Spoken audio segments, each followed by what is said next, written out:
નમસ્કાર નમસ્કાર નમસ્કાર વિદ્યાર્થી મિત્રો, સ્વાગત છે આપ સૌનું વિદ્યાકુલ ગુજરાતી કોમર્સ ચેનલ પર, જેની અંદર આજે હું તમારા માટે લઈને આવ્યો છું સરસ મજાનો લેક્ચર, જેનું નામ છે આટલું કરો એટલે સાહેબ. ઇકોનોમિક્સ વિષયમાં, અર્થશાસ્ત્ર વિષયમાં 100માંથી 100 માર્ક્સ પાકા. આંકડા તમારે સપ્લિમેન્ટરીમાં તમારી પછી દ્વિતીય સામયિક પરીક્ષાની હોય, બોર્ડની પરીક્ષાની, કોઈ પણ પરીક્ષાની હોય, જો એમાં તમારે આ આંકડા સાચા કરવા છે, 100માંથી 100 માર્ક્સ લેવા છે. આજનો વિડીયો, બસ આજનો લેક્ચર માત્ર તમારા માટે છે. એટલે ખાસ જેટલા પણ મિત્રો જોઈ રહ્યા છો, અત્યારે મને લાઈવ જોઈ રહ્યા છો, ફટાફટ જરાક ચેનલને સબસ્ક્રાઇબ કરી દો. લાઇક ન કરી લાઇક કરી દેજો. ચાલો જલ્દી, કારણ કે આજના લેક્ચરમાં હું તમને વિભાગ વાઇઝ એ પણ, અને ખાસ કરીને સૌથી વધારે ટેન્શન તમને લોકોને જે વિભાગ ઈમાં હોય છે કે સાહેબ કઈ રીતે તૈયાર કરવું, કેટલા સવાલ લખવાના, કેટલું લંબાઈ રાખવાની, કેટલા પેજ રાખવાના, કયા મુદ્દા પાડવાના, પ્રસ્તાવના સમીક્ષા ક્યાંયથી લખવાની, કઈ નથી ખબર પડતી, શું ધ્યાન રાખવાનું, શું કરવાનું, શું નહીં કરવાનું, બધી જ નાની ડિટેલ આજે હું તમને ખેંચીને પૂરી કરી દઈશ. એટલે એ જો તમે સમજી લેશો, ઇકોનોમિક્સમાં 100માંથી 100 લાવતા તમને કોઈ નહીં રોકી શકે. એટલે બાબતને ધ્યાનમાં રાખીને આજનો લેક્ચર છેક સુધી એક મિનિટ કામની છે. તમારી દ્વિતીય સામયિક પરીક્ષામાં અને બોર્ડની પરીક્ષામાં બંનેમાં 100માંથી 100 માર્ક્સ આવશે કે નહીં આવે એનો બહુ મોટો આધાર આ વિડીયો ઉપર રહેલો છે. એટલે ખાસ છેક સુધી જોડાયેલા રહેજો. બહુ મોસ્ટ ઇમ્પોર્ટન્ટ ટિપ્સ હું તમને સાથે આપતો જવાનો છું. ઓકે, ટિપ્સની સાથે આપી દઉં. પહેલાં ખાસ કહી દઉં કે આ બંને એપ્લિકેશન તમારા ફોનમાં ઇન્સ્ટોલ હોવી જરૂરી છે. ખાસ ન કરી હોય તો કરી નાખજો, કારણ કે બોર્ડની પરીક્ષા આવવાની નજીક છે, દ્વિતીય સામયિક પરીક્ષા પણ આવી રહી છે. એવામાં તમારે લખવાની પ્રેક્ટિસ તો જોશે, એની સાથે એમસીક્યુની પ્રેક્ટિસ જોશે. એની અંદર આ એપ્લિકેશન તમને બહુ બધી હેલ્પફુલ થવાની છે. અને આની અંદર મિત્રો આઈએમપી બેચ ઓલરેડી શરૂ છે અત્યારે, અને પેપર સોલ્યુશન બેચ ટૂંક સમયમાં શરૂ થવાની છે. જેના એડમિશન માટે રાહ જોયા વગરના આ નંબર ઉપર કોન્ટેક્ટ કરી લેજો. બોર્ડની પરીક્ષામાં પૂછાનાર મોસ્ટ આઈએમપી પેપર, દરેક વિષયના 5 પેપરનું સોલ્યુશન જવાબ સાથે આ બેચની અંદર થવાનું છે. એના માટે આ એપ્લિકેશન, વિદ્યાકુલ એપ્લિકેશન તમારા ફોનમાં ઇન્સ્ટોલ હોવી જરૂરી છે. એટલે કરી લેજો બંને એપ્લિકેશન. તમે કોઈને બતાવશો ને તો પણ એ રાજી થશે. હા, ભણવાની તૈયારી ફોનમાં પણ ચાલી રહી છે, ભણી શકાય. અને આ બે તો તમને ખ્યાલ જ છે કે આપણી ભવિષ્યવાણી 18 તારીખથી રોજ સવા 9 વાગે વિદ્યાર્થીઓ આવવાની છે. સૂર્યોદયના ક્લાસ 20 તારીખથી રોજ સવારે 5 વાગ્યે એ લાઈવ આવવાના છે, હે ને. એટલે સૌથી આઈએમપી ક્લાસ આ બે માનવામાં આવે છે. અમે વિદ્યાર્થીઓના સપોર્ટની સાથે આ લઈને આવવાના છે. તો ખાસ તમારા જેટલા પણ ભાઈબંધ મિત્રો હોય બધાને શેર કરી દેજો અને કહી દેજો કે ભાઈ રિમાઇન્ડર મૂકી દે. અને એવું નહીં કે 18 તારીખથી જ શરૂ થવાનું, અત્યારે કેમ અમે મંડાણામાં રોજ આવવાના છે, પણ 18 તારીખથી તો સ્પેશિયલ કામકાજ શરૂ થવાનું છે. એટલે જેટલા મુહૂર્તની વાટ જોઈને બેઠા હોય ત્યારે નહીં જોતા, અત્યારથી જ શરૂ કરી દેજો. પણ આ પણ છે જ, જે ફિક્સ છે, આવવાની પાકી છે. ઓકે, હાલો. હવે મેઇન દરેક વિદ્યાર્થીના યક્ષ પ્રશ્નો આ છે કે સાહેબ સૌથી વધારે સવાલ કયા ચેપ્ટરમાં પૂછાશે. અચ્છા, આનો જવાબ ઓલરેડી મેં તમને આપી દીધો છે. ક્યાં આપી દીધો છે? તો આનો જવાબ ઓલરેડી મેં તમને ક્યાં આપી દીધો છે? બ્લુપ્રિન્ટ વાળા વિડીયોમાં, જે આપણી ચેનલમાં આ વિડીયોના જ સેક્શનમાં અવેલેબલ હશે. એટલે ખાસ જરાક નીચે આમ સ્ક્રોલ કરીને જોઈ લેજો. બ્લુપ્રિન્ટ એવું ચોખ્ખું લખ્યું છે, જેની અંદર મેં તમને સ્પષ્ટપણે જણાવ્યું છે કે 5 માર્ક્સ વાળા સવાલ કઈ જગ્યાએથી પૂછાઈ શકે એમ છે, સૌથી વધારે માર્ક્સ કયા ચેપ્ટરના છે, ઇકોનોમિક્સમાં વધારે માર્ક્સ સ્કોર કરવા હોય તો 11માંથી 11 નથી કરવા, તો કયા છોડવા, કયા જોડવા, કયા પાકા કરવા અને કયા જવા દેવા, બધું મેં તમને કહી દીધું છે અહીંયા ભાઈ, બરાબર ને. ઓર એક મોટો પ્રશ્ન કે સાહેબ 5 માર્ક્સનો સવાલ જે છે એ લખો ત્યારે લંબાઈ કેટલી રાખવાની, એને લોપસીમાં લાચો, એટલે લાપસીમાં લોચો, લાચીમાં લપસો, લાપસીમાં લોચો છે ભાઈ. મોટો પ્રોબ્લેમ એ છે કે આ લંબાઈ સવાલની કેટલી રાખવાની, કયો સવાલ કેટલી લંબાઈમાં રાખવાનો, આનો જવાબ હું તમને આગળ કહું છું. પણ આનો તો તમને અત્યારે આપી દઉં. સાહેબ છૂટું લખ્યું હોય અને ઝાઝું લખ્યું હોય તો માર્ક્સ મળે. એટલે રીંગણા હેડેલા હોય અને ઝાઝા હોય તો લ્યો, કોઈ ન લ્યો ને, એ તો ખરાબ, એ ખરાબ, થોડું ખરાબ, એ ઝાઝું ખરાબ. તમારી જો એવી ઈચ્છા હોય કે તમારી એવી આમ ગણતરી હોય કે અમે આમ છૂટું લખીને અમે આવી રીતે આમ ઝાઝું દેખાડીને વધારે માર્ક્સ મેળવી લેશું, કાંઈ ભોજા દાદા આપવાના નથી.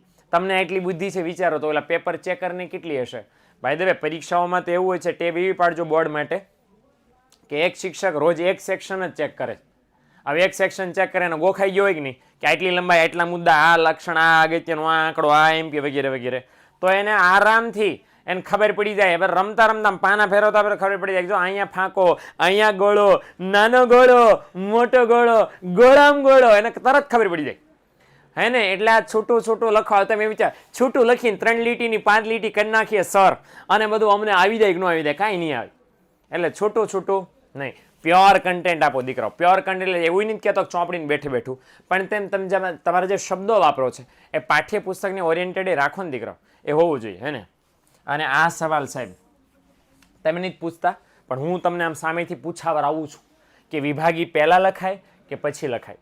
અચ્છા, મારા જેવા અક્ષર થતા હોય, મારા જેવા સ્વચ્છ સુવાચ્ય સુંદર અક્ષરો થતા હોય, એ જો જણ 3 કલાક તમારે નેટ ધડ બંદૂક જ ચલાવવાની, 3 કલાક તમારે પેપર લખવાનું છે.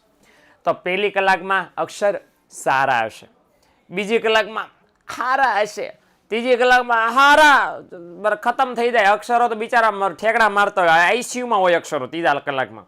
એ આઈસીયુ વાળા અક્ષરોથી ત્રીજા કલાકમાં 5 માર્ક્સના સવાલ લખો, જિંદગીમાં કોઈ દી 5 માંથી 5 નહીં આવે. એટલે જો સમયની સાથે તમારા અક્ષરોની ગુણવત્તા જો નિમ્ન થતી જાય છે, તો એવા વિદ્યાર્થી મિત્રોને મારી નાની એવી સલાહ છે, વિભાગ ઈ પહેલા લખો. લખી શકાય, કાંઈ પ્રોબ્લેમ નથી, બરાબર. અને એના માટે બોર્ડની પરીક્ષાની વાર છે, પ્રેક્ટિસ કરો વિભાગ ઈ પહેલા લખવાની. ઓકે, એટલે નહીતર એવું થાય છે કે મોડું થાય છે, 5 માર્કનો આખે આખો સવાલ ઉલ્લી જાય, વયો જાય કારણ વગરનો. આ ન કરવું હોય તો એના માટે ધ્યાન રાખજો દીકરાઓ. લખી શકાય, કાંઈ પ્રોબ્લેમ નથી. વિભાગ ઈ પણ પહેલો લખી શકાય, વિભાગ ડી પણ પહેલો લખી શકાય, વિભાગ સી પણ પહેલો લખી શકાય. એવું નથી કે એ બી સી ડી ઈ ક્રમમાં જ લખો. તમે જે વિભાગ લખવામાં સૌથી વધારે કમ્ફર્ટેબલ હો એ પહેલા લખવો જરૂરી છે, પણ એ બાબતનું ધ્યાન રાખજો કે તમે અહીં વિભાગ ડી લખ્યો છે તો પાટ બધા જ સવાલો વિભાગ ડી ના જવાબો છે લખી નાખવાના, પછી નવો વિભાગ શરૂ કરવાનો. એવું નહીં વિભાગ ડી ના 2 સવાલ લખ્યા, પછી વિભાગ ઈ નો 1 સવાલ લખ્યો, વળી પાછું વિભાગ સી ના 2 સવાલ. ખીચડી નહીં કરવાની, કારણ કે ખીચડી કરશો બરાબર ને તો એ હરખી બફાશે નહીં, ખવાશે નહીં, કાંઈ નહીં થાય, માર્કના નામે મય નહીં મળે તમને. આ બાબતનું ખાસ ધ્યાન રાખીને એ પ્રમાણે કરજો. વિભાગ કોઈ પણ લખો, ટેન્શન નથી, આડાવાળા લખો વિભાગ. વિભાગના સવાલ પણ આડાવાળો નહીં લખતા, વિભાગના સવાલ તો આડાવાળા નહીં લખ, પોસિબલ ટ્રાય કરજો ક્રમમાં થાય, પણ આ બાબતનું તો ખાસ ધ્યાન રાખજો. તમે કોન્ફિડન્સ તમને એમ છે કે સાહેબ છેલ્લે છૂટી જાય વિભાગી, અને વિભાગ ઈમાં પણ આપણું ઇકોનોમિક્સ છે, આલેખ વાળો સવાલ પહેલા એટેમ્પ કરો. રોકડિયા 5 માંથી 5 માર્ક્સ હોય છે, 2.5 માર્ક્સ આકૃતિના દોરવાના અને 2.5 માર્ક્સ વિશ્લેષણ લખવાના. 2.5 + 2.5 કેટલા થાય? 5. તો એ સવાલ હોય જ છે, ગેરંટી છે. 66માં નંબરનો 63માં નંબરનો સવાલ આપણો આકૃતિ દોરવાનો પૂછાવાનો છે, સાદી 5 વિભાજિત, તો પછી ગેરંટી છે ને, તો પછી લખાય ને. એટલે 5 માર્ક્સનો વિભાગ અટેન્ડ કરો તો ઓલો આલેખ વાળો ભૂલવાનો નહીં, કારણ કે રોકડિયા 5 માર્ક્સ વાળો છે. એમાં તમે સમજી લો કે 5 માર્ક્સ અત્યારે આવી ગયા, તમારે 55 માર્કની ચિંતા કરવાની છે. અને તમને એમ સાહેબ એવું કેમ બોલો છો? કારણ કે તમને કહી દીધું છે ઓલરેડી, વિડીયો પણ તમારા માટે લાવી ચૂક્યો છો કે આકૃતિક આલેખ કઈ રીતે દોરવા, એ મેં તમને ઓલરેડી કહી દીધું છે. વિડીયો અહીંયા આવી ચૂક્યો છે, વિડીયો સેક્શનમાં જાજો અથવા તો લાઈવમાં છે કે યાદ નથી રહ્યું અત્યારે, પણ એમાં ટાઈપ કરશો તો પણ મળી જશે.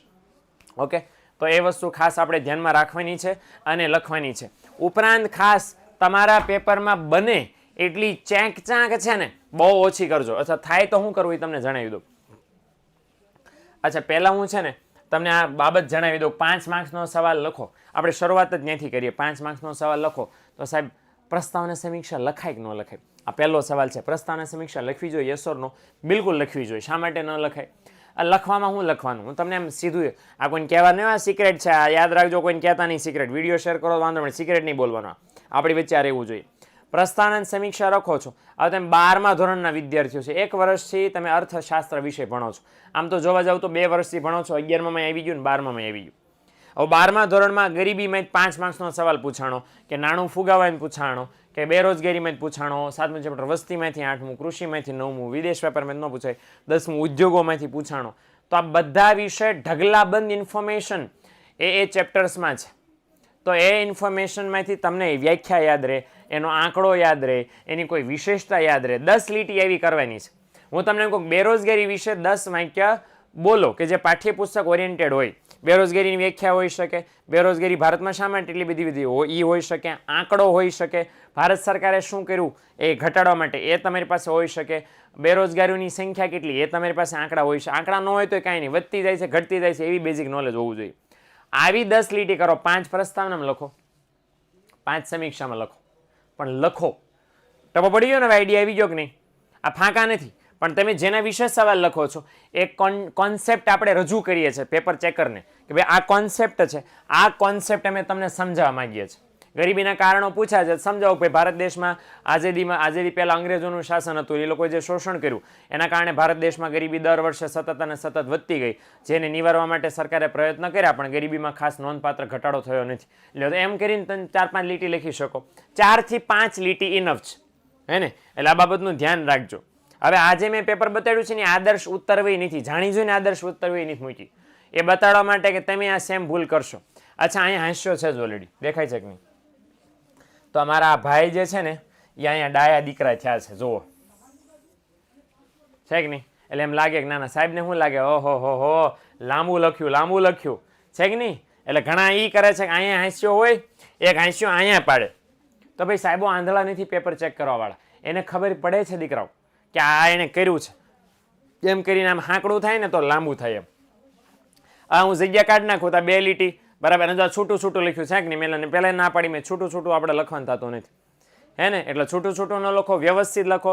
અચ્છા, તમને એમ થયું સાહેબ આમાં ચેક થઈ બરાબર, તો શું કરે ખબર? માની લો કે આ માપન ને ભાપન લખાઈ ગયું, માપન ન જ લખવાનું, એની જગ્યાએ શું લખાઈ ગયું? ભાપન. ચેક થઈ. આમ આવું કરવાને બદલે બરાબર, આવું કરવાને બદલે શું કરી શકાય? તો આ ભાપન ભૂલમાં લખાઈ ગયું, આમ કરી શકો, સારું પડે. આ તો તમે મોટા ઉપાડે સીધો આમાં ગડબડ ગોટો પ્રભુ મોટો, આમ ન ચાલે, હે ને? એટલે ચેક કરો છો તો વ્યવસ્થિત તમારું પ્રેઝન્ટેશન, જો 5 માર્ક્સના સવાલો છે ને એનું પ્રેઝન્ટેશન બહુ કામની વસ્તુ છે. આમાં તમે લોચા લાપસી માર્યા તો 5 બિલકુલ નહીં મળે, હે ને? સવાલ બાય ધ વે એ છે સાટા પ્રથાનો અર્થ આપીને તેની મર્યાદાઓ સમજાવો. તો જે પ્રસ્તાવના આપી છે કે પહેલાના સમયમાં વસ્તુ સેવા ખરીદી વેચાણ કરવા માટે નાણાંની વ્યવસ્થા નહોતી, એટલે કોઈ વસ્તુ સેવા મેળવવા બદલામાં અન્ય વસ્તુ સેવા લેવામાં આવતી હતી, જેના કારણે ઉત્પાદનની સાચવણીની બધી મુશ્કેલી પડતી હતી. આવું એને લખ્યું છે પોતાના શબ્દોમાં. આવું ચોપડીમાં ક્યાંય નહીં મળે, પોતાના શબ્દોમાં લખ્યું છે, પાઠ્યપુસ્તકને અનુરૂપ. પછી વ્યાખ્યા છે, અને પછી અન્ય નામ છે, ઉદાહરણ આપ્યું છે, અને પછી આપણને અહીંયા સમજાવ્યા છે. ઓકે, આ પેલું શોર્ટમાં આપ્યું છે કે ભાઈ કયા 4 પ્રોબ્લેમ આવ્યો: ઔદ્યોગિકરણ, શ્રમ વિભાજન, વિશેષીકરણ અને લોકશાહી વ્યવસ્થા, અથવા તો શહેરીકરણ. આ 4 પ્રોબ્લેમ આવ્યા, એના કારણે સાટા પ્રથા મર્યાદાવાળી બની. નાનું એવું સ્મોલ સિમ્પલ લિસ્ટ બનાવી દીધું છે. ઓછા મુદ્દા હોય ને તો આ ધંધો કરાય, ઝાઝા મુદ્દા છે ત્યાં ન કરાય. ઓકે, અને પછી એવી રીતે સરસ સમજાવવું છે. એ પણ ખાસ સમજજો કે તમે આ મુદ્દો લખ્યો છે, મુદ્દાની નીચે આ ટાઇટલ લખ્યું છે, તો ટાઇટલની નીચે પેન્સિલથી અંડરલાઇન થવી જોઈએ. આ છોકરાની જ કરી, અંડરલાઇન કરી છે પણ એટલી જ કરી છે. આખી પેન્સિલથી, બ્લુ પેનથી આખું પેપર લખો, પેન્સિલથી અંડરલાઇન કરો. અને હવે 5 માર્ક્સનો સવાલ છે ભાઈ, 5 મુદ્દા 1 પાના ઉપર સમજાવવાના થયા, તો 2-3 પાના ઉપર સમજાવવાના થયા, તો અહીંયા જે મુદ્દાનું ટાઇટલ તમારું પૂરું થયું, લખવાની શરૂઆત અહીંથી થવી જોઈએ. જો અહીંથી થાય ને, અહીંથી. આમાં ફાયદો શું થાય? આટલી લીટી અહીં કોરી રહેશે, રેન કોરી ઉપર તો તમે લીટી કોરી મૂક્યું તો અહીંયા કોરી રહેશે, એટલે મુદ્દાનું ટાઇટલ ઓટોમેટિક હાઇલાઇટ થઈ જાય. ઓલમોસ્ટ તમને તમે જે લખ્યું છે ને, ઓલા પેપર ચેક કરનારા વ્યક્તિને સામે આમ સીધું આમ ઘા થાય આંખમાં સીધું કે આ જો અહીં મુદ્દો આવ્યો. અચ્છા, કોઈ વિશિષ્ટ બાબત લખો. ફોર એક્ઝામ્પલ, આ છોકરાએ દાખલા તરીકે કરીને ઉદાહરણ લખ્યું છે, તો ઉદાહરણમાં અહીંથી અલગ હાંસ્યો પાડ્યો છે, એટલે એને ખબર પડે કે જો આટલું આ જે પેરેગ્રાફ છે ઉદાહરણ સમજાવ્યું છે ને? એટલે આ આવી ઝીણી બાબતો આ તો એમ ધ્યાનમાં રાખો. તમે લખવાના છો, આણે લખ્યું છે, તમે જે કન્ટેન્ટમાં લખ્યું એ જ આ કન્ટેન્ટનું ક્વેશ્ચન પેપર છે. પણ આ બાબતનું ધ્યાન રહે ને દીકરાઓ, તમને પેપર લખતી વખતે તો બહુ મોટો ફાયદો તમારા માર્ક્સમાં વધી જાય, હે ને? બીજું જો અહીં સવાલ છે, ઓકે, કે નીચી ખેત ઉત્પાદકતાના કારણો, તો 5 મુદ્દા લખવાના છે, લિસ્ટ બનાવી શકો. અને પછી એક મુદ્દામાં કેટલી લંબાઈ? 5 જ મુદ્દા લખવાના છો. એક મુદ્દામાં છે 8 લીટી, 6 થી 8 લીટી મેક્સ, બરાબર? એટલી લંબાઈ મિનિમમ આવશ્યક છે. 6 થી 8 લીટી ખાસ લખજો, ત્યારે તમારો આખો 5 માર્ક્સ વાળો સવાલ 2 થી 2.5 પાનાનો થાય. 2 પાના તો મેક્સ છે, એટલે તો લખવા પડશે. 5 માર્ક્સ લેવાના છે ને. 5 મુદ્દા વ્યવસ્થિત સમજાવો. અહીંયા પણ જો પ્રસ્તાવના છે, દેખાય છે કે નહીં? એટલે આ બાબતનું જરાક ધ્યાન રહેવું જોઈએ. એટલે આવી રીતે આ ખાસ કરજો. સમજણ પડી ગઈ કે નહીં? એટલે આવી રીતે જો તૈયારી કરશો તો આઈ એમ વેરી શ્યોર તમને માર્ક્સ મળશે દીકરાઓ.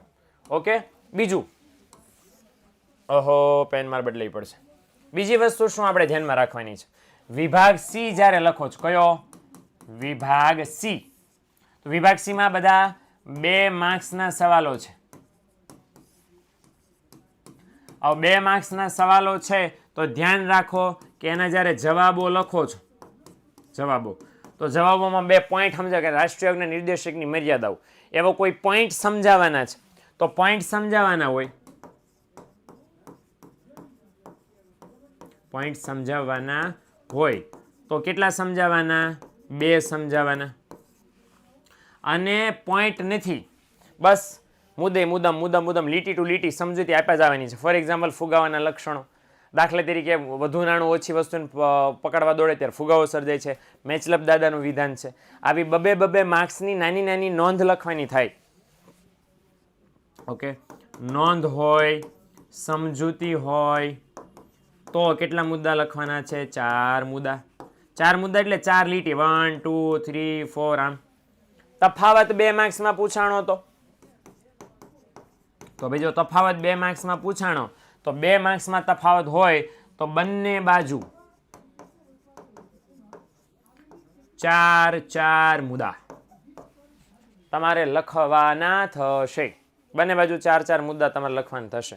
આવું ને આવું સેમ વિભાગ ડી માં શું ધ્યાનમાં રાખવાનું છે? બરાબર, વિભાગ ડી માં તો 3 માર્ક્સના સવાલો છે. અને આ જે 3 માર્ક્સના સવાલો છે દીકરાઓ, એ 3 માર્ક્સના સવાલોમાં તમારે કઈ જવાબોની લંબાઈ કેટલી રાખવાની છે? અચ્છા, આમાં હું તમને કહું લંબાઈ કેટલી રહેવી જોઈએ.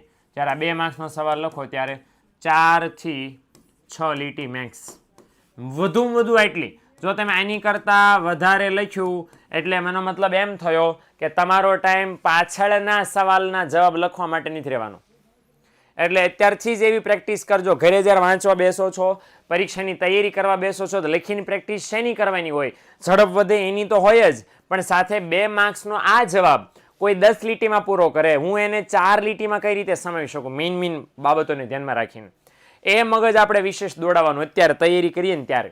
એટલે ઓલા 10 લીટી લખે તોય 2 માર્ક્સ મળે, અને આપણે 4 લીટી લખીએ ને તોય આપણને 2 માર્ક્સ મળી જાય. એટલે આ બાબતનું ધ્યાન રાખજો. લંબાઈ 6 લીટી તો મેક્સિમમ છે, આની કરતાં વધારે રાખવાની નથી થતી.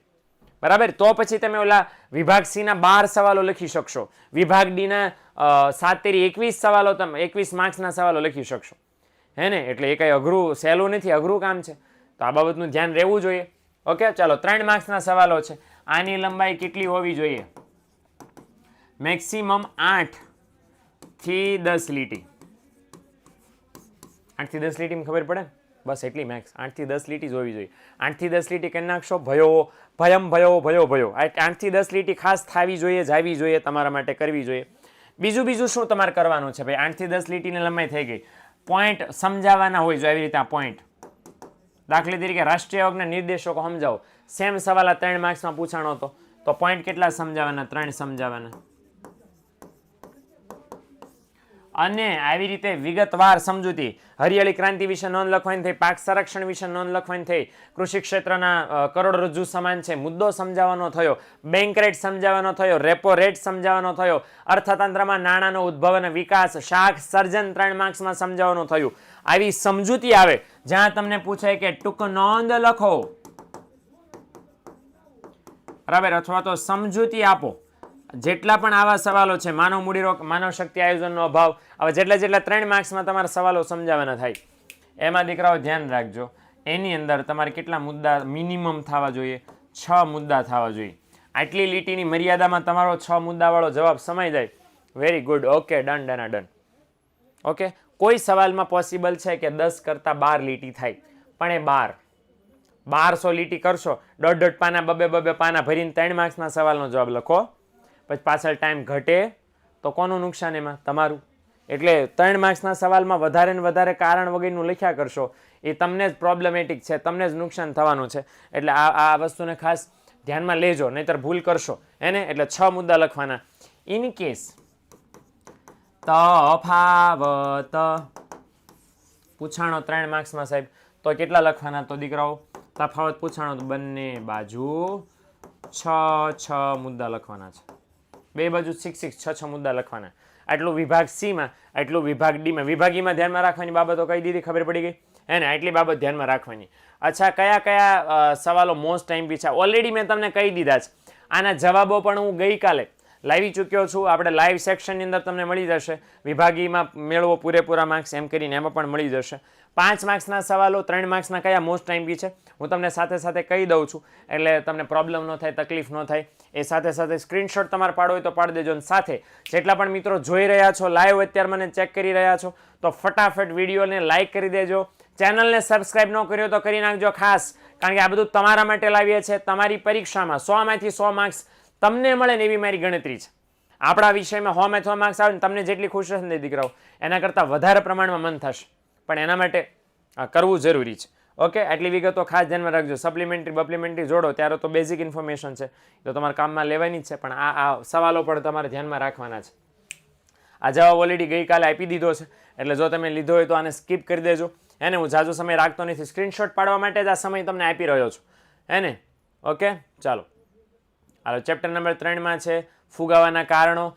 મેં તમને ઓલો સવાલ બતાડ્યો, સાટા પ્રથાની અર્થ આપી, મર્યાદાઓ સમજાવો. અચ્છા, બોર્ડની અંદર પૂછાયેલો છે આ ગયા વર્ષે સવાલ, અને ત્યારે એ લોકો એવું કીધું કે 5 માર્ક્સમાં પૂછાય તો પ્રસ્તાવના સમીક્ષા નહોતી કીધી, પણ આપણે લખશું. હવે શું આ સવાલને 5 માર્ક્સમાં હું તમને પૂરો કહી દઉં કેટલા પોઈન્ટમાં લખવા જોઈએ. એક તો પ્રસ્તાવના સાટા પ્રથા વિશેની, જે મેં તમને આગળ સમજાવી. પ્રસ્તાવના છે, પછી સાટા પ્રથાનો અર્થ આપી દો, પછી એનું ઉદાહરણ આપી દો, અને પછી 3 મર્યાદાઓ સમજાવી દો. 1 2 3 ખતમ. ઓકે, તો આવી રીતે આ કામ આપણું ચાલશે. 3 માર્ક્સ 3 મર્યાદાના, અને 2 માર્ક્સ એક અર્થનો અને એક ઉદાહરણનો. છેલ્લે સમીક્ષા કે ઉપસંહાર જે તમે કહો છો એ લખવો જરૂરી છે. અચ્છા, એમ કે સાહેબ ન લખ્યો હોય તો ન લખ્યો હોય તો કાંઈ નહીં ભાઈ. નથી લખ્યો અને તમારો વચ્ચેનું કન્ટેન્ટ સજ્જડ સોલિડ છે તો તમને પ્રસ્તાવના સમીક્ષા વગેરે 5 માંથી 5 મળી શકે ભાઈ. હે ને, અને કેમ કે સાહેબ અક્ષર ખરાબ હોય તો શું થાય ભાઈ? અક્ષર ખરાબ હોય તો કાંઈ ન થાય. અક્ષર સારા વાંચી શકાય એવા હોય તો હાલે. હે ને, મારા અક્ષર તમને ખબર છે ને? હે ને, તો આવા તમને વાંચી શકાય, ખબર પડી જોઈએ કે હા સાહેબ આ ઉદાહરણ લખ્યું છે, આ 3 મર્યાદા લખી છે. આટલું જો આ વાંચતા આવડે ને તોય ચાલે. એટલે સારા અક્ષરવાળાને હંમેશા 100 માંથી 100 મળે, ખરાબ અક્ષરવાળાને કોઈ દી ન મળે એવું બિલકુલ નથી. અક્ષરના કારણે બહુ બધું પેપર આપણું, ગુજરાતીનું થોડું પેપર છે, સાહિત્યનું થોડું પેપર છે કે આપણે અક્ષરના કારણે પેપર આપણું જજ થાય. આપણું લખાણના આધારે જજ થશે, ગુણવત્તાના આધારે જજ થશે. એટલે આ મુદ્દાને બાબત ધ્યાનમાં રાખજો. ઓકે, હાલો, ચેપ્ટર નંબર 4ની વાત કરી લઈએ.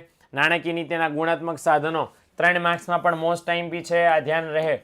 ભૂલી નહીં જતા.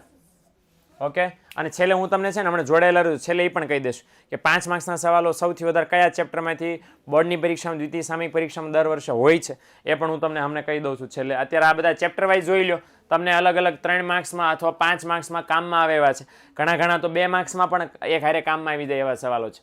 ચેપ્ટર નંબર 5ની વાત કરી લો તો આ 3 સવાલો મોસ્ટ ટાઈમ બી 5 માર્ક્સમાં છે. ગરીબી અને હારવાર 3 માર્ક્સમાં કહું તો ઓલી સાપેક્ષ ગરીબી છે ને, સાપેક્ષ ગરીબી છે. પછી આ છે જનધન યોજના, હે ને, આ ખાસ કરી નાખજો. આવાસ યોજના પણ મોસ્ટ ટાઈમ બી છે. તો આ 3 સવાલો છે. ત્રણેયમાં શું લખવું, કેટલા મુદ્દા, ઓલરેડી 25 વિભાગી વાળો વિડીયો જોઈ લેજો. એટલે વિભાગી વાળો વિડીયો જોશો ને તો તમને ખબર પડી જશે કે આમાં દેખાય જેટલું ચોપડીમાં છે એટલું બધું કરીને મૂંઝાવાનું નથી. ટેન્શન આપણે દેવાનું જ છે સામેવાળાને કે આલા સાહેબ તમે ટેન્શન તમે રાખો, હું લખીને છૂટો. હે ને, એટલે આ બહુ ઇઝી છે, એકદમ ઇઝી છે. પણ એના માટે દીકરાઓ મેં કીધું એમ જોઈ લેજો વિડીયો વિભાગીનો કે કઈ રીતે આમાં કેટલી લંબાઈ રાખવાની, કેટલા મુદ્દા લખવાના, તમને ખ્યાલ આરામથી આવી જશે. ઓકે, ચેપ્ટર નંબર 6માં પણ આ સવાલ છે બેરોજગારી ઘટાડવાનો ઉપાયો, કારણો અને યોજનાઓ છે. આ મારું માનો તો તમારી પાસે સમય ઓછો હોય ને ન પાકું કર્યું હોય કાંઈ, તો આ સવાલને અટેન્ડ નહીં કરતા, કારણ કે આમાં યોજના 5 જ છે. બેરોજગારીને હલ કરવા માટેની રાજ્ય સરકારની યોજના 5 છે. મનરેગા યોજના પણ એમાંની એક મોટી છે. પંડિત દીનદયાળ ગ્રામીણ કૌશલ્ય યોજના અને શ્રમયોજિત યોજના અને પ્રધાનમંત્રી કૃષિ સિંચાઈ યોજના. અને ઓકે, તો આવી યોજના 5 યોજનાઓ છે. પણ એ 5 યોજનાઓ તમને ક્યારે લખાય, તમારે ક્યારે લખવી જોઈએ, જો તમને ક્યારે શરૂ થઈ આવડે છે, એનો હેતુ, એની વિશેષતા, એનો લાભ કોને કોને મળવાનો છે, એ જો તમને ખબર હોય તો આવડે. હે ને, એટલે બાબતનું ધ્યાન રાખજો દીકરો. ડન છે? હાલો, સ્ક્રીનશોટ પાડતા જાજો. આગળ વધીએ ત્યાર પછી ચેપ્ટર નંબર 7, ભારતમાં ઊંચા જન્મદર માટેના કારણોની વિગતે ચર્ચા કરવાની છે. આ ઊંચા જન્મદરના કારણો બહુ બધા આપ્યા છે, એટલે મેં આ સમજાવ્યું છે કેટલા લખવાના જોઈ લેજો. જો કે હું અત્યારે કહી દઉં, ચાલો બધા તમારે લખવાના થશે, એક પણ મિસ નથી કરવાનો. એક પણ મિસ કરશો તો માર્ક પણ મિસ થઈ જશે. ઓકે, જાતિ પ્રમાણ છે 3, 3 માર્ક્સમાં પણ પૂછાય છે, 5 માર્ક્સમાં પણ આ ઘણી બધી વાર આ સવાલને ઇસકો જો છે ને કયા વર્ષમાં પૂછાયો છે, જુલાઈ 2018માં પૂછાયો છે, મતલબ એમ થયો કે આ સવાલ પૂછાવાનો સમય પાકી ગયો છે. જાતિ પ્રમાણ યાદ રાખજો, જાતિ પ્રમાણ પૂછાય ને તો સૌથી પહેલાં શું લખવાની? જાતિ પ્રમાણની વ્યાખ્યા. એકદમ ઈઝી. જાતિ પ્રમાણની વ્યાખ્યા ક્યાં આપી સાહેબ? સવાલમાં જ વ્યાખ્યા છે. આ રહી આ વ્યાખ્યા જાતિ પ્રમાણની. 10,000 પુરુષો સ્ત્રીઓની સંખ્યા એટલે હું જાતિ પ્રમાણ. વ્યાખ્યા લખાઈ ગઈ. પછી લખો એનું અન્ય નામ. લિંગ પ્રમાણ કહેવાય, સ્ત્રી પુરુષનું પ્રમાણ કહેવાય. પછી શા માટે અસમાનતા છે? સ્ત્રી પુરુષમાં અસમાનતા શા માટે છે? એના કારણો આપણને આપ્યા છે. અચ્છા, કારણો ક્યાં આપ્યા છે? ઓલું તમને કોષ્ટક આપ્યું ચોપડીમાં, કોષ્ટકની એક્ઝેક્ટ ઉપર કારણો આપ્યા છે કે ભાઈ પુરુષ પ્રધાન સમાજ છે, સ્ત્રીઓને ખોરાકમાં, શિક્ષણમાં, પોષણમાં, આરોગ્યમાં ઓછું મહત્વ આપવામાં આવે છે, કામમાં પણ ઓછું મહત્વ અપાય છે. એટલે નાની વયે બાળકીઓના મૃત્યુદર વધી જાય છે. દહેજ પ્રથાને કારણે અપેક્ષા દુર્લક્ષ એમની પ્રત્યે ઇગ્નોર કરવામાં આવે છે. પ્રસૂતિ સમયે બાળકને જન્મ આપતી સમયે માતા મૃત્યુદર આપણા દેશમાં ઊંચો છે. પુખ્ત વયની સ્ત્રીઓનું પ્રમાણ વધારે છે. ગર્ભમાં સ્ત્રીઓનો ઓલો શું કે આપણે અનૈચ્છિક ગર્ભધારણ તો ન કહેવાય પણ ઓલો અબોર્શન કરાવે ને એનું પ્રમાણ બહુ વધારે છે. તો આ બધાના કારણે છે. અબોર્શનને આપણે ગુજરાતીમાં એવું કહીએ કે ભાઈ જે શું કહેવાય જે સ્ત્રી હોય, પેટમાં બાળક હોય, સ્ત્રી બાળક, હવે શું કહી શકે? કોમેન્ટ સેક્શનમાં જ્યારે લખજો, પ્રોપર મને અત્યારે વર્ડ નથી મળતો. તો એ બધાના કારણે પરિણામ શું આવે છે? ઘણીવાર તો એવું થાય છે કે જન્મ સમયે બાળકનું મૃત્યુદર વધારે હોય. આ બધા કારણો લીધે 10,000 પુરુષોએ સ્ત્રીઓની સંખ્યા નીચે રહે છે. હવે નીચે રહે છે પછી શું લખવાનું છે કોષ્ટકમાં? ભારતનો આંકડો અને ગુજરાતનો આંકડો, એ બે લખવાનો છે. ભારતનો 2011માં જાતિ પ્રમાણ હતું 940, ગુજરાતનું હતું 918. બસ એટલું લખીને ભાગી નહીં જતા. પછી તમારે એનું વિશ્લેષણ કરવાનું કે ભાઈ ભારતમાં બહુ બધા વર્ષોથી ઘટતો જતું હતું, પણ 2001માં ભારત સરકારે બેટી બચાવો અભિયાન, દીકરી જન્મને પ્રોત્સાહનને એ બધું સરકારે શરૂ કર્યું એટલે નજીવો વધારો થયો. એટલે પહેલો મુદ્દો તમારે ભારતનો લખવાનો, બીજો મુદ્દો ગુજરાતનો લખવાનો. ગુજરાતમાં તો એવું જડબે સલાક લખવાનું ભાઈ દર વર્ષે સતત અને સતત ગુજરાતમાં 10,000 પુરુષો સ્ત્રીઓની સંખ્યા શું થઈ છે? ઘટતી ગઈ છે, હે ને? અને એનું પ્રમાણ એનું અટકાવવા માટે સરકારે કાયદા બનાવ્યા, પગલાં લીધા, પ્રતિબંધો મૂક્યા, પણ આપણે છે કાગળના ડૂચા વાળીને ખાઈ ગયા છે, કંઈ ફેર નથી પડ્યો. એક અહીંયા લખવાનું રહી ગયું. સૌથી ઊંચું જાતિ પ્રમાણ કયા રાજ્યમાં હતું? એ હતું કેરળમાં. કયા રાજ્યમાં? કેરળમાં. કેટલું હતું? 1084. આ લખવાનું ભૂલતા નહીં. ઓકે, તો 2 ને 2 4 ને 5 માર્ક્સ થઈ ગયા. તો 5 માર્ક્સમાં જો જાતિ પ્રમાણ પૂછાણું તો આટલી વસ્તુ લખવાની થશે. ડન છે? હાલો, વસ્તી નિયંત્રણના ઉપાયો તો 5 જ આપ્યા ચોપડીમાં, 5 લખવાના થશે. ચેપ્ટર નંબર 8 છે નીચે ઉત્પાદકતાના કારણો સમજાવવાનું, ખેત ઉત્પાદકતા વધારાના ઉપાયો. હવે નીચે ઉત્પાદકતાના કારણો ઢગલાબંધ આપ્યા છે, પણ તમારે ડાયા થઈ જવાનું. કોઈ પણ 5 લખવાના ભાઈ. અને આવું સેમ કોને લાગુ પડે? ઉત્પાદકતા વધારવાનો ઉપાયો છે એને આવું સેમ લાગુ પડે, હે ને? તો આ બાબતનું ધ્યાન રાખજો કૃષિ ક્ષેત્રની ઉત્પાદકતા વધારવાના ઉપાયોમાં. ઓકે, ડન છે? હાલો આગળ વધીએ. ત્યાર પછી ચેપ્ટર નંબર 9 લેણદેણ તુલાનો. આ તો ખાસ અગત્યનો છે, યાદ રાખજો. જો તમારા ભાગ્ય સારા છે તો વિદેશ વેપારનો અર્થ આપી એના કારણો સમજાવો, એવું પણ સરસ મજાનું તમને પૂછાઈ શકે છે જો તમારા ભાગ્ય સારા હોય તો. વિદેશ વેપારનો અર્થ આપીને કારણો. હવે અર્થ આપો તો અર્થનો 1 માર્ક, આ કારણોના 4 માર્ક્સ હશે, કારણ કે 4 કારણો છે. કયા 4 કારણો છે? ઉત્પાદનના સાધનોમાં ઉપલબ્ધ ઉત્પાદનના સાધનોના પ્રમાણમાં તફાવત, ઉત્પાદનનો ખર્ચ, ટેકનોલોજીકલ પ્રગતિ અને શ્રમ વિભાજન અને વિશિષ્ટીકરણ. આમ કરીને ચાલશે. ઓકે, બાકી આ લેણદેણ તુલાનો અર્થનો 1 માર્ક્સ, પ્રકારોનો 1 માર્ક, ખાતાઓના 2 માર્ક્સ, 2 3 4 અને 1 માર્ક્સ અસર કરતા પરિબળોનો, હે ને? એટલે આવી રીતે 1.5 માર્ક્સ એ ઘણી વાર ગણે છે, પણ આમ કરીને ટોટલ 5 માર્ક્સ તમારા કરશે તો 1.5 માર્ક્સ ઓલમોસ્ટ હોય છે. હું સુધારી દઉં છું. તો આને 1.5, આને 1.5, તો 5 માર્ક્સ આવી રીતે તમને સરસ મજાનો મળી જશે. એકદમ ઇઝી પીઝી છે, સાવ સહેલા છે. કરી નાખજો. નહીં કરો તો નુકસાનમાં રહેશો. 100 મેળવાય ને તો આ બાબતનું ધ્યાન રાખજો પાછા. હાલો, હજી ટિપ્સ તો હજી આવે છે, એમ નહીં કહેતા સાહેબ હમણાં તો તમે પતાવી દેશો. ના ભાઈ ના. હાલો, ઉદ્યોગનું મહત્વ 7 મુદ્દા છે, કોઈ પણ 5. અને કયા 5 કરવા એ લાવી ચૂક્યો છું, જોઈ લો. વિકાસ માટે સરકારે લીધેલા પગલાં, તો આ ખાસ અગત્યનો છે ને આ ખાસ અગત્યનો છે. અને ચેપ્ટર નંબર 11 ની વાત કરી લો તો ચેપ્ટર નંબર 11માં શહેરીકરણની હકારાત્મક અસરો ખાસ સમજાવવાની છે. 6 છે, કેટલી લખવાની? કોઈ પણ 5. સ્થળાંતરના કારણો કીધા છે, બધા લખવાનું થશે. આમાં 5 મુદ્દાવાળો નિયમ નહીં લાગુ પડે.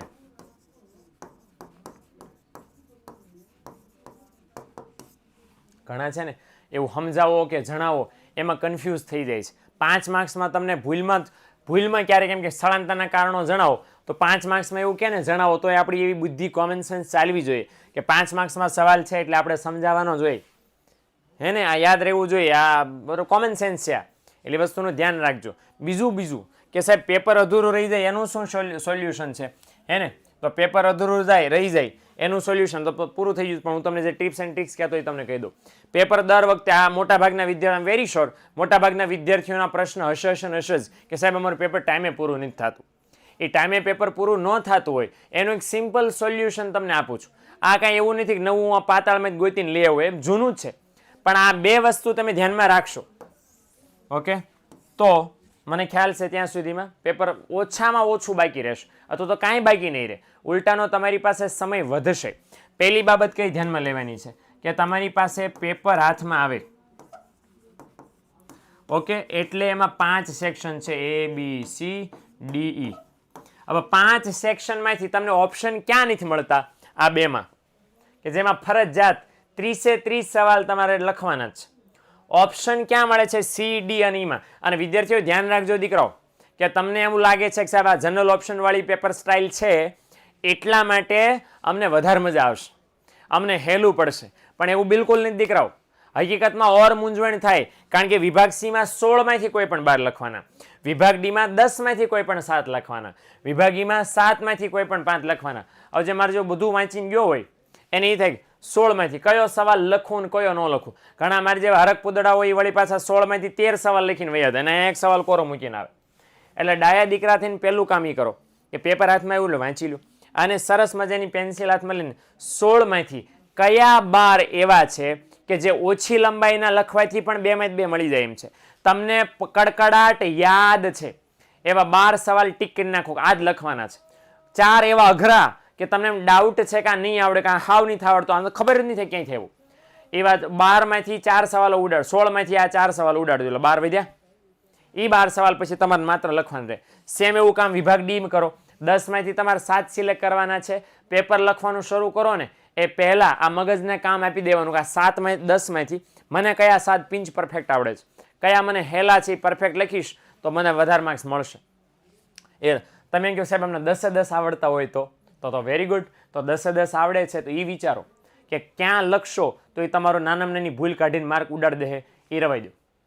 સમજણ પડી? ક્યાં ઓછી મહેનત કરવાથી ઝડપથી હું જવાબ લખી અને નવા સવાલ ઉપર પહોંચી શકું એવા કયા સવાલ છે તો એ સિલેક્ટ કરાય. લેન્ધી અને આંકડાવાળા અને વિધિવાળા આવા અઘરા સવાલો છે આઘેર એનથી, બરાબર ને, અને હેલા છે એ સિલેક્ટ કરો. અને વિભાગીમાં પણ સેમ 7માંથી કોઈ પણ 5 લખવાના. અને મારી નાના એવી આગ્રહપૂર્વકની વિનંતી છે, આમ ગુજરાતી ભાષામાં કહું તો નોરા કરું છું ભાઈ તમારે આમે, કે વિભાગીમાં સૌથી આમ 7 સવાલો છે, 7માંથી 1 તો થઈ ગયો આલેખ આકૃતિ, એ તમારે દોરવાની છે, એટલે 6માંથી 4 સિલેક્ટ કરવાના છે. આકૃતિ ફરજિયાત છે, દોરજો જ. જે લોકોને દ્રષ્ટિ નથી, બરાબર, અંધહીન વિદ્યાર્થીઓ છે, એમના માટે બોર્ડે શું વ્યવસ્થા કરી છે, કદાચ કોઈ તમારા મિત્ર હોય, સગા સંબંધીમાં ઓળખીતા હોય તો એને આ મેસેજ પહોંચાડજો કે એ લોકોને લહીઓ મળે છે, મતલબ એ બોલતા જાય અને એક વ્યક્તિ બાજુમાં બેઠો હોય એ દર લખતો જાય. હવે જ્યારે લખે છે તો બોલનાર વ્યક્તિ નું જ અનુસરણ કરે છે. હવે ન્યા આલેખ આકૃતિ દોરવાની આવી તો એટલે સરકારે સરસ સોલ્યુશન આપ્યું છે આપણને મસ્ત, કે એ લોકોએ ખાલી વિશ્લેષણના જ 5 મુદ્દા લખવાના છે, આકૃતિ દોરવાની નથી. અને મારીને તમારી જેવા બબે આંખો આપણને આજે આપી છે, આપણે આકૃતિ દોરવાની છે, વિશ્લેષણ પણ કરવાનું છે. તમને નથી સાહેબ એને કેમ છૂટ આપી? કારણ કે એ તો ખુદ નહીં જોઈ શકતો વ્યક્તિ, એ અન્યની પાસે આ બધું કામ કરાવે છે, તો અન્ય વ્યક્તિ છે એ સૂચના પ્રમાણે આકૃતિ ન દોરી શકે. ઊંચો થાંભલો દોરીને, નીચો થાંભલો દોરીને, નાનો થાંભલો દોરીને, લાંબો થાંભલો દોરીને એમ ન ભેગું થાય, એ આપણેથી જ ભેગું થાય. એ મર્યાદાને ધ્યાનમાં રાખીને એમને એ વ્યવસ્થા છે, આપણા માટે આ વ્યવસ્થા છે. તો ખાસ આલેખ લ્યો છો દોરવા માટે, કાગળ લ્યો છો, તમને સેન્ટરમાંથી આપશે, તમારે લેવા નહીં જવું પડે, સેન્ટરમાંથી તમને આપશે. ઓકે, ગ્રાફ પેપર તમને પરીક્ષા સેન્ટરમાંથી જ આપે અને એ આપવું પડે બોર્ડવાળાએ, તો એ ખાસ મેળવી લેવાનું, એવી રીતે જોડવાનું કે જેથી સરસ મજાનું તમારું છૂટે નહીં, ક્યાંય ગાંઠ વ્યવસ્થિત લગાડવાની, નામ લખી નાખવાનું, સ્ટીકર ચોંટાડી દેવાનું, વાંધો ન આવે. ઓકે, એટલે આ વિગતનું ખાસ ધ્યાન રાખજો.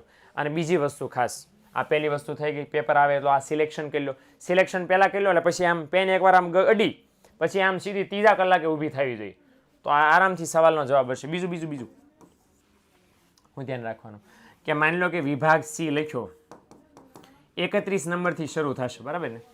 16 સવાલો છે, 31 થી લઈને 46 સુધી આવશે. 31મો આવડ્યો, 32માં હાય વાહ બતો બતી, 33માં ખતરનાક સાહેબ, 34માં લે સિલેક્ટ કર્યો તો પણ ભૂલી ગયો. હવે આવડતો જ તો, પણ હવે હાલ બે જ લીટી આવડે છે. તો ભાઈ આમાં ટાઈમ આમ માથું પકડીને બેસી નહીં રહેવાનું. એટલાની 4 થી 6 લીટી, મેં હમણાં કીધું ને કેટલી લીટી લખવાની, એટલી લીટીની જગ્યા છોડી દો, આગળ વધી જાઓ. બરાબર? નહીં આવડતા સવાલો જ તમારો ટાઈમ ખાય છે, એ જ તમને હેરાન કરે છે ને એ જ મૂંઝવે છે. તો આગળ વધી જાઓ. વિભાગ ડીમાં પણ એવું કરો, વિભાગ ઈમાં એવું નહીં કરતા, કારણ કે કેટલાક પાના કોરા મૂકશો.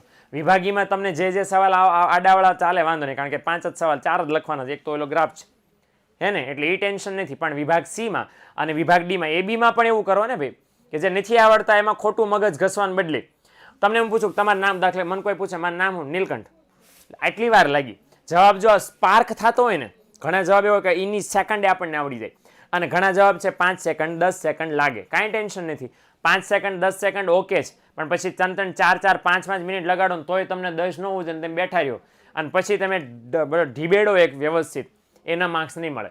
એટલે નથી આવડતું તો એની ચિંતા કર્યા વગર ખોરું એટલું મૂકીને આગળ વધી જાઓ. અને બીજો એક નિયમ રાખો, 100 એ 100 માર્ક્સનું પેપર લખો. વધારાનો એકય સવાલ ડાયાના દોઢા થઈને લખવાની જરૂર નથી. વિભાગ સીમાં 12 સવાલ લખવાને કીધા, 12 જ લખો. વિભાગ ડીમાં 7 સવાલ લખવાને કીધા, 7 જ લખો. વધારાનો લખીને કોને બોનસ આપવા જવું છે ભાઈ તમારે? એટલે 100 એ 100 માર્કનું પેપર લખો, એક પણ સવાલ તમારે કોરો મૂકવાનો નથી, તમારા માર્ક્સ ઓછા આવશે. ઓકે, એટલે આ ધ્યાન રાખજો, જેટલું કોરું મૂકશો નુકસાન તમારું થશે. ડન? હવે આટલી ટિપ્સ જો ધ્યાનમાં રાખશો, મને આશા છે, વિશ્વાસ સંપૂર્ણ છે, એને ફોલો કરશો.